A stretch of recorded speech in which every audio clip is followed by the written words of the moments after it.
Hello बच्चों, आज हम क्लास 12th के बिजनेस स्टडीज का 4th चैप्टर नियोजन, इसके अगले 2 टॉपिक पढ़ेंगे। तो अगला टॉपिक है नियोजन के प्रयोजन या उद्देश्य या ऑब्जेक्ट्स ऑफ प्लानिंग।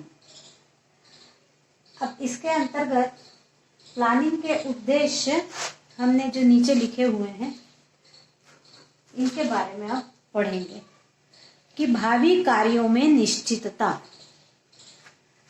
नियोजन के द्वारा जो भी व्यवसाय शुरू किया जाता है उस व्यवसाय के भविष्य में की जाने वाली क्रियाओं में निश्चितता लाई जा सकती है नियोजन के द्वारा। यानी हम यदि नियोजन के हिसाब से किसी भी व्यवसाय में कार्य करेंगे तो जो भविष्य के लिए हमने सोचा है वो निश्चित रूप से हमको प्राप्त होगा। ये निश्चितता नियोजन के माध्यम से मिल सकती है। फिर दूसरा है समन्वय।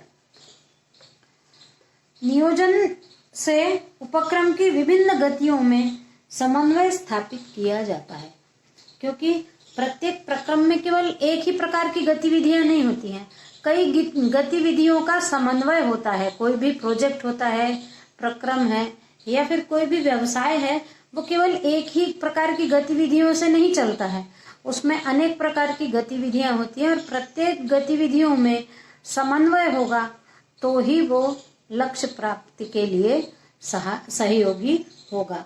तो नियोजन के द्वारा समन्वय स्थापित करने में सहायता मिलती है। फिर है पूर्वानुमान लगाना। तो नियोजन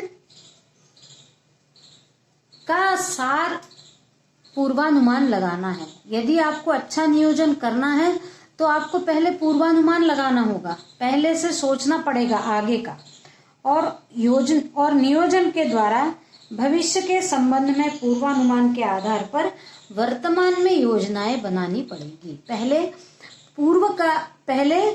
पूर्व में अनुमान लगाने पड़ेंगे आगे के भविष्य के, और उस अनुसार जब नीतियां लागू की जाएंगी तभी नियोजन के द्वारा कोई भी व्यवसाय सक्सेसफुल हो सकता है। फिर है प्रबंध में मितव्ययता।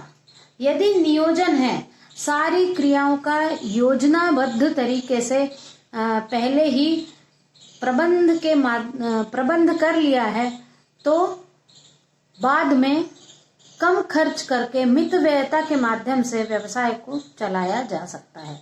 सारे पूर्वानुमान लगाकर जिन नीतियों से लक्ष्य को प्राप्त करना है, यदि वो पहले ही तय हो जाती है नियोजन के माध्यम से तो मितव्ययता होती है, यानी कम रुपया खर्च होता है, सब पहले से तय होता है इसलिए। फिर स्वस्थ प्रतिस्पर्धा। नियोजन संपूर्ण संगठन में स्वस्थ प्रतिस्पर्धा का वातावरण पैदा करता है। यानी यदि पहले से पूरी योजना कर ली गई है, प्रत्येक कर्मचारी को उसका कार्य दे दिया गया है, तो जो प्रतिस्पर्धा बनेगी उस व्यवसाय में वो स्वस्थ प्रतिस्पर्धा होगी। फिर है लक्ष्यों की प्राप्ति। तो नियोजन की सहायता से किसी भी व्यवसाय में अपने लक्ष्यों की प्राप्ति करना आसान हो जाता है। पहले से सब कुछ तय होगा तो लक्ष्य प्राप्त बहुत अच्छी से योजना पूर्वक हो पाएगा। फिर लाभ और हानि का अनुमान। नियोजन के द्वारा भविष्य में होने वाली लाभ और हानि दोनों का ही पहले ही अनुमान लगा लिया जा सकता है, और अनुमान लगाने के बाद उस प्रकार से नीतियों को लागू किया जा सकता है। फिर जानकारी प्रदान करना। नियोजन के द्वारा संस्था के संबंधित सभी व्यक्तियों को लक्ष्य प्राप्ति के लिए महत्वपूर्ण जानकारी प्रदान की जा सकती है। यदि नियोजन नहीं है तो किसी कर्मचारी को कुछ पता है, किसी को कुछ पता है, किसी को बिल्कुल वक्त पर बताया जा रहा है तुम्हें ये करना है, या किसी को जो कर रहा है वो अरे तुमने ये क्यों किया है, ये नहीं करना था। तो ये सारी गड़बड़ियां कब आती हैं? जब नियोजन ठीक से नहीं होता है। यदि नियोजन अच्छी से पहले से कर लिया जाता है और प्रत्येक कर्मचारी को उसको क्या कार्य करना है या उस प्रोजेक्ट से संबंधित सारी जानकारी मिल जाती है तो लक्ष्य प्राप्त आसान हो जाता है। फिर है एकता। तो यदि उस प्रोजेक्ट में अलग अलग कुछ विभाग हैं तो उन सारे विभागों में एकता होगी, तभी आसानी से लक्ष्य प्राप्त किया जा सकता है। और ये एकता भी नियोजन के माध्यम से ही लाई जा सकती है। फिर जोखिम में सुरक्षा। यदि नियोजन किया गया है पहले से, तो पहले से पूर्वानुमान भी लगाया जाएगा कि क्या हो सकता है, क्या जोखिम है, कैसी जोखिम है, कब हानि हो सकती है, कब लाभ हो सकता है। तो यदि नियोजन किया जाता है तो जोखिम है, लेकिन उसको भी सुरक्षितता से जोखिम को दूर किया जा सकता है या लाभ कमाया जा सकता है। फिर अब हम यहाँ पर अगला टॉपिक देखते हैं, नियोजन की प्रकृति या स्वभाव, नेचर ऑफ प्लानिंग। इसमें पहला है लक्ष्य पूर्ति में योगदान। तो नियोजन के माध्यम से प्रत्येक संस्था अपने लक्ष्य को निर्धारित करती है पहले, और प्रत्येक व्यक्ति, समूह, संस्था कुछ न कुछ लक्ष्यों को लेकर ही आगे बढ़ती है। और नियोजन उनके लक्ष्यों के लिए उद्देश्य, नीतियां और कार्यक्रम बनाता है और उसको क्रियान्वित भी करता है, तभी लक्ष्य की प्राप्ति हो पाती है। तो लक्ष्य की पूर्ति में नियोजन का सबसे बड़ा योगदान है। नियोजन के बिना लक्ष्य को पूर्ति की ही नहीं जा सकती। तो जो लक्ष्य पूर्ति के लिए बनाई जाती हैं नीतियां हो गए, कार्यक्रम, उद्देश्य, इन उद्देश्यों से लक्ष्य को आसानी से प्राप्त किया जा सकता है। फिर नियोजन की सर्वव्यापकता। तो नियोजन का कार्य प्रबंध के प्रत्येक स्तर पर आवश्यक है। यानी हमने प्रबंध के स्तर देखे हैं, प्रबंध वाले पार्ट में प्रबंध के स्तर देखे हैं। तो ऊपर के स्तर से लेकर नीचे के स्तर तक और श्रमिक, कर्मचारी और सफाई कर्मचारियों तक लेकर सभी में नियोजन की आवश्यकता होती है। जब इस प्रकार के अच्छे नियोजन किए जाएंगे तो संगठन में समन्वय होगा और उन प्रबंधकों का नियंत्रण भी होगा, और इस नियंत्रण और समन्वय के माध्यम से नियोजन के कारण पूरे लक्ष्य को सफलता प्राप्त होगी। इसलिए नियोजन सर्वव्यापी है। यानी जहां से चालू किया जाता है सोचना कि क्या व्यवसाय किया जाता है, वहां से ही नियोजन चालू हो जाता है, और जब तक वह व्यवसाय चलता है तब तक ये निरंतर चलने वाली प्रक्रिया है।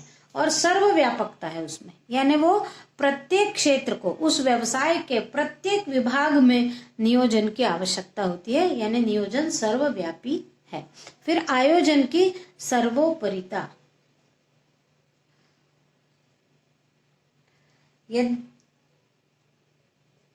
नियोजन, संगठन, निर्देशन, अभिप्रेरण और समन्वय और नियंत्रण, ये हमने देखा था कि प्रबंध के कार्य थे, और ये अपनी अपनी जगह हर एक महत्वपूर्ण है, लेकिन सर्वप्रथम नियोजन है। संगठन बाद में आएगा, एकता बाद में आएगी, क्रियान्वयन बाद में आएगा, लेकिन सबसे पहले नियोजन आएगा। तो नियोजन ये सर्वोपरि है। फिर है योजनाओं की कार्यकुशलता।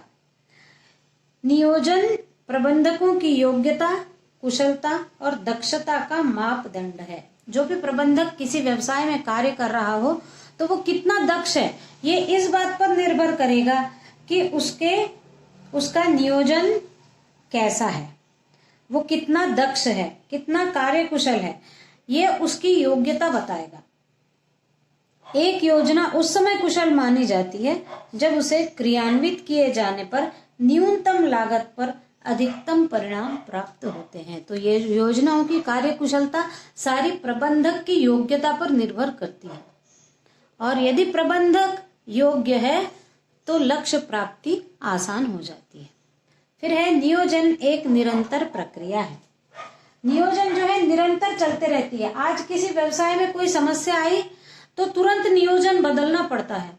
ऐसा नहीं कि एक बार व्यवसाय शुरू करते समय जो नियोजन कर लिया वो अंत तक वैसा का वैसा ही रहेगा, ये आवश्यक नहीं है। यदि वो नियोजन किए जाने के बाद कुछ प्रॉब्लम आती है प्रोजेक्ट में या व्यवसाय में, तो तुरंत अगले अलग प्रकार का नियोजन करने की आवश्यकता होती है। और ये प्रबंधक का काम है कि वो निरंतर सारी क्रियाओं को देखता रहे और जब आवश्यक हो तो अपने नियोजन पूर्व जो नियोजित नियोजन है उस नियोजन में फेर बदल करके वो आने वाली परिस्थिति या जो परिस्थितियों का सामना वो वर्तमान में कर रहा हो उन परिस्थितियों से जूझ कर वो अपने व्यवसाय को सफल बनाए। तो ये निरंतर चलने वाली प्रक्रिया है। एक कार्य के लिए अभी नियोजन किया तो तुरंत अगला कार्य आ जाता है, उसके लिए नियोजन किया जाता है। तो जब से व्यवसाय चालू होता है तब से व्यवसाय खत्म होने तक नियोजन हमेशा ही चलता रहता है। तो आज हम इतना ही पढ़ेंगे। यदि आपने अभी तक मेरे चैनल को सब्सक्राइब नहीं किया है तो सब्सक्राइब करिए, लाइक करिए, शेयर करिए और बेल आइकन को क्लिक करिए। Thank you.